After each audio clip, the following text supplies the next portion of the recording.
نحمده ونصلي على رسوله الكريم اللهم صل على محمد وعلى آل محمد كما صليت على إبراهيم وعلى آل إبراهيم إنك حميد مجيد اللهم بارك على محمد وعلى آل محمد كما باركت على إبراهيم وعلى آل إبراهيم إنك حميد مجيد رب اشرح لي صدري ويسر لي أمري واحلل عقدة من لساني يفقهوا قولي واجعل لي وزيرا من أهلي رب زدني علما عن ابن عباس رضي الله تعالى عنه عن النبي صلى الله عليه وسلم قال لا يخلون رجل بامرأة إلا مع ذي محرم صحیح بخاری۔ حضرت ابن عباس رضی اللہ تعالی عنہ سے مروی ہے کہ رسول اللہ صلی اللہ علیہ وسلم نے فرمایا، کوئی شخص کسی عورت سے خلوت میں نہ ملے جب تک اس کے ساتھ اس کا محرم نہ ہو۔ آئیے تھوڑا تھوڑا پڑھتے ہیں۔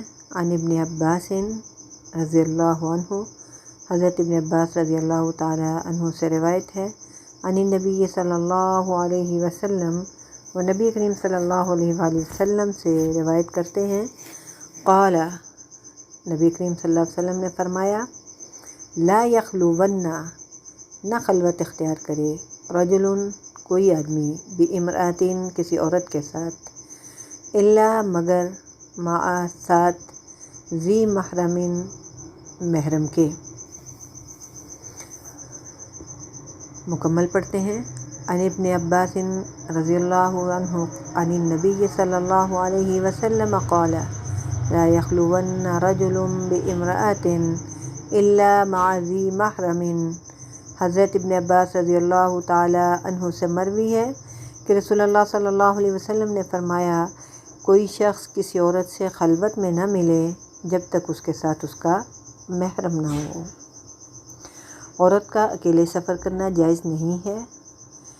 صحیح بخاری میں حضرت ابن عباس سے مروی ہے کہ نبی کریم صلی اللہ علیہ وسلم نے فرمایا، لا تسافر المرأة الا مع ذی محرم، یعنی عورت اپنے محرم رشتہ دار کے بغیر سفر نہ کرے۔ صحیح بخاری۔ آپ صلی اللہ علیہ وسلم نے فرمایا، ان عورتوں کے پاس مت جاؤ جن کے محرم غائب ہیں، موجود نہیں ہیں، کیونکہ شیطان انسان کے جسم میں خون کی طرح دوڑتا ہے۔ رواہ الترمذی عن جابر۔ ایک روایت میں آتا ہے، حضرت عمر بیان کرتے ہیں، کوئی شخص کسی عورت کو تنہائی میں نہ ملے کیونکہ وہاں تیسرا شیطان ہوگا۔ ترمذی۔ حضرت ام سلمہ رضی اللہ تعالی عنہا سے مروی ہے کہ میں اور میمونہ بنت حارث، دونوں ام المؤمنین ہیں، نبی کریم صلی اللہ علیہ وآلہ وسلم کے پاس بیٹھی ہوئی تھیں کہ ابن ام مکتوم حاضر ہوئے۔ نبی پاک صلی اللہ علیہ وسلم نے فرمایا، تم مجھ سے پردہ کرو۔ میں نے عرض کیا، اے اللہ کے رسول، کیا وہ نابینا نہیں ہیں؟ یعنی کہ وہ تو ہمیں نہیں دیکھ سکتے۔ آپ نے فرمایا، کیا تم دونوں بھی نابینا ہو؟ کیا تم انہیں نہیں دیکھتی؟ ترمذی۔ حضرت عمر رضی اللہ تعالی عنہ سے مروی ہے کہ رسول پاک صلی اللہ علیہ وآلہ وسلم نے ارشاد فرمایا، جو عورت عطر لگا کر مردوں کے پاس سے گزرے تاکہ لوگ اس کی خوشبو سونگیں، وہ عورت زانیہ ہے، اور ہر آنکھ جو اس کو دیکھے وہ بھی زناکار ہے۔ نسائی۔ ارشاد مبارک ہے، جو عورت مسجد میں خوشبو لگا کر آئے، اس کی نماز اس وقت تک قبول نہیں ہوتی جب تک وہ غسل جنابت نہ کر لے۔ ابو داؤد۔ نبی کریم صلی اللہ علیہ وسلم نے فرمایا، ایاکم والدخول علی النساء، فقال رجل من الانصار یا رسول اللہ افرأیت الحمو، قال الحمو الموت۔ رواہ البخاری۔ عن عقبۃ بن عامر، آپ صلی اللہ علیہ وسلم نے فرمایا، تم عورتوں کے پاس جانے سے بچتے رہو۔ تو ایک انصاری صحابی نے عرض کیا، یا رسول اللہ صلی اللہ علیہ وآلہ وسلم، دیور جیٹھ کے متعلق آپ کی کیا رائے ہے کہ وہ اپنی بھابھی کے پاس جا سکتا ہے یا نہیں؟ آپ صلی اللہ علیہ وسلم نے فرمایا، دیور جیٹھ کا جانا ہی تو ہلاکت ہے۔ ہم سے مراد خاوند کے وہ تمام رشتہ دار مرد ہیں جن کا نکاح اس عورت سے جائز ہے، مثلاً خاوند کے سگے چھوٹے یا بڑے بھائی، اس کے خالہ زاد تایا زاد وغیرہ۔ اور بعض لوگوں نے الحمو کا ترجمہ خاوند کے عزیز و اقارب بھی کیا ہے، یعنی صرف بھائی یا کزن نہیں بلکہ عزیز و اقارب بھی۔ جریر بن عبداللہ سے مروی ہے، میں نے رسول اللہ صلی اللہ علیہ وآلہ وسلم سے اچانک نظر پڑ جانے کے بارے میں سوال کیا تو آپ صلی اللہ علیہ وسلم نے فرمایا فوراً وہاں سے نظر ہٹا لو۔ صحیح مسلم۔ حضرت بریدہ کی روایت ہے، آپ صلی اللہ علیہ وسلم نے فرمایا، اے علی، ایک نظر پڑ جانے کے بعد دوسری بار نہ دیکھنا، پہلی اچانک نظر تو معاف ہے مگر دوسری نظر معاف نہیں ہے۔ احمد۔ مسلم میں ایک روایت ہے، لا ينظر الرجل الى عورت الرجل ولا المرأة الى عورت المرأة، کوئی مرد کسی مرد کو اور کوئی عورت کسی عورت کو برہنہ نہ دیکھے۔ سیدہ امیمہ بنت رفیقہ رضی اللہ تعالی عنہا نبی کریم صلی اللہ علیہ وآلہ وسلم کی خدمت اقدس میں اسلام کی بیعت کے لیے حاضر ہوئیں تو آپ صلی اللہ علیہ وآلہ وسلم نے فرمایا، میں تجھ سے ان باتوں پر بیعت لیتا ہوں کہ تو اللہ کے ساتھ کسی کو شریک نہ ٹھہرائے گی، چوری نہ کرے گی، زنا نہ کرے گی، اپنے بچوں کو قتل نہ کرے گی، کسی پر کوئی بہتان نہ تراشے گی، نہ نوحہ کرے گی، اور نہ ہی تو پہلی جاہلیت کی بے پردگی کی طرح بے پردہ پھرے گی۔ حضرت عطا بن ابی رباح کہتے ہیں کہ انہیں حضرت ابن عباس نے کہا، میں تمہیں ایک جنتی خاتون نہ دکھاؤں؟ میں نے کہا ضرور دکھائیں۔ انہوں نے کہا، یہ سیاہ رنگ کی عورت نبی اکرم صلی اللہ علیہ وآلہ وسلم کی خدمت میں حاضر ہوئی تو کہنے لگی، اے اللہ کے رسول، مجھے مرگی کے دورے پڑتے ہیں اور میرا سطر کھل جاتا ہے، لہذا اللہ تعالیٰ سے دعا کریں کہ میری تکلیف دور ہو جائے۔ نبی پاک صلی اللہ علیہ وآلہ وسلم نے فرمایا، اگر تم چاہو تو صبر کرو، تمہیں جنت مل جائے گی، اور اگر تم چاہو تو میں اللہ سے دعا کرتا ہوں کہ وہ تمہیں عافیت عطا فرما دے گا۔ اس نے کہا، میں صبر کروں گی۔ پھر کہنے لگی، میں بے پردہ ہو جاتی ہوں، آپ اللہ سے دعا کریں کہ میں بے پردہ نہ ہونے پاؤں۔ بس آپ نے اس کے لیے یہ دعا فرما دی۔ صحیح مسلم۔ ایک عورت ام خلاد انصاریہ کا بیٹا غزوہ بنو قریظہ میں شہید ہو گیا تو وہ نقاب اوڑھ کر اپنے بیٹے کے بارے میں معلومات حاصل کرنے کے لیے جب آئیں، لوگوں نے اس مصیبت میں بھی اس کو نقاب اوڑھے دیکھا تو حیرت سے کہا، یعنی پردہ۔ اس پر وہ خاتون بولیں، اے لوگو، اگر میں نے اپنا بیٹا کھویا ہے تو کیا اب شرم و حیا بھی کھو دوں؟ نبی پاک صلی اللہ علیہ وسلم نے فرمایا، تمہارے بیٹے کے لیے دوہرا اجر ہے کیونکہ اسے اہل کتاب نے قتل کیا ہے۔ عورت کا دائرہ کار گھر ہے، گھر کی چار دیواری میں وہ اپنی ذمہ داری انجام دیتی ہے۔ ضرورت سے گھر سے باہر نکلنا پڑے تو حجاب کی پابندی کو اللہ تعالیٰ نے لازمی قرار دیا ہے۔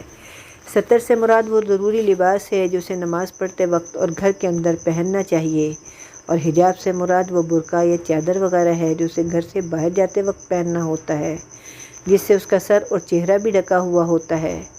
قرآن پاک کے حکم یدنین علیہن من جلابیبہن سورۃ الاحزاب آیہ نمبر 59 کے مطابق وہ اس طرح گھونگھٹ نکالے یا نقاب اوڑھے جس سے اس کی ایک آنکھ یا دونوں آنکھیں ننگی ہوں جو دیکھنے کے لیے ہوں، باقی سر اور چہرہ ڈھکا ہوا ہو۔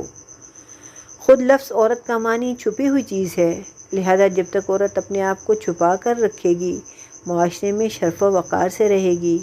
یہ چادر یا برقع ایسا ہو جو سر سے لے کر پاؤں تک پورے جسم کو ڈھانپ لے، باریک اور شفاف نہ ہو کہ اس سے کپڑے یا جسم جھلکے، نہ زیادہ تنگ ہو کہ جسم نمایاں ہو، نہ شوخ اور بھڑکیلے رنگ کا کڑھائی والا خوبصورت پرکشش کہ بے اختیار مردوں کی نظریں عورت کی طرف اٹھ جائیں۔ آج کل کے برقعے تو حقیقتاً مردوں کو اپنی طرف مائل کرنے والے ہوتے ہیں، جسم کے سارے خد و خال واضح کر رہے ہوتے ہیں۔ یاد رکھیے، برقع یا چادر سادہ ہو موٹا اور کھلا ہو تاکہ صحیح معنوں میں جسم کو مکمل طور پر ڈھانپ لے۔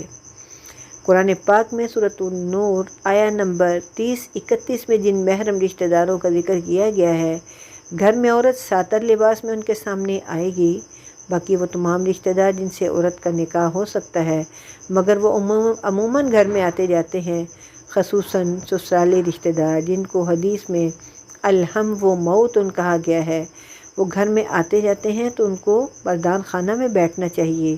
اگر عورت کو ان کی خاطر خدمت کرنا پڑے تو بھی چہرے پر گھونگھٹ ڈال کر بہت محتاط ہو کر ان سے بات کرے اور صرف ضرورت کی ہی بات کرے، بے تکلف ہونے کی قطعاً اجازت نہیں۔ ایسے موقعوں پر ہی شیطان کو کھل کھیلنے کا موقع ملتا ہے، لہذا حکم یہی ہے کہ کوئی مرد کسی عورت سے تنہائی میں نہ ملے، کیونکہ تیسرا ان کے ساتھ شیطان ہوتا ہے۔